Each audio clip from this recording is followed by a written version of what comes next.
നിരപരാധികളായ 4 ചെറുപ്പക്കാരുടെ ജീവൻ കൊടുവാളുകൊണ്ട് അറുത്തെടുത്തിട്ട് പള്ളിയിൽ ഓടിക്കയറി ഒളിച്ചവന്മാരെ പിടിച്ചിറക്കി അറസ്റ്റ് ചെയ്യുമ്പോ നേരമോ കാലമോ യാമമോ നിയമമോ ഞാൻ നോക്കില്ല.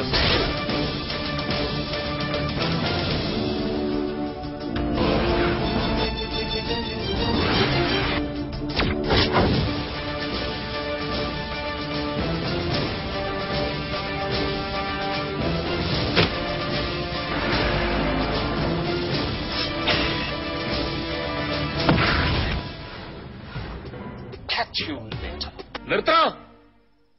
കേരളത്തിലേക്കൊരു കൊടും ഭീകരൻ നുഴഞ്ഞു കയറുമെന്നും തിരുവനന്തപുരത്തും കൊച്ചിയിലും ഓരോ സ്ഫോടനങ്ങൾ ഉണ്ടാവുമെന്നും കേന്ദ്ര ഏജൻസികൾ നമ്മളെ അറിയിച്ചിരുന്നു.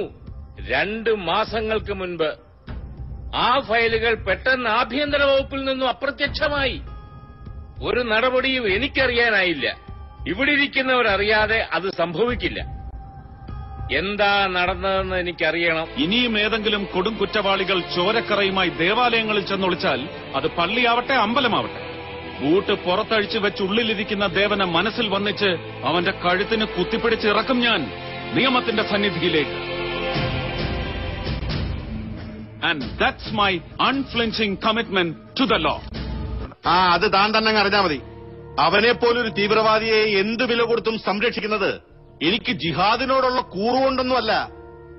താൻ പറഞ്ഞില്ലേ എന്റെ 2 വർഷം ദൂരത്ത് നിൽക്കുന്ന അധികാരം, അതിനെ എന്റെ കൈക്കുമ്പിളിൽ എത്തിച്ചേരുന്ന 2 ശക്തികൾ, മതധ്രുവീകരണവും സമ്പത്തും.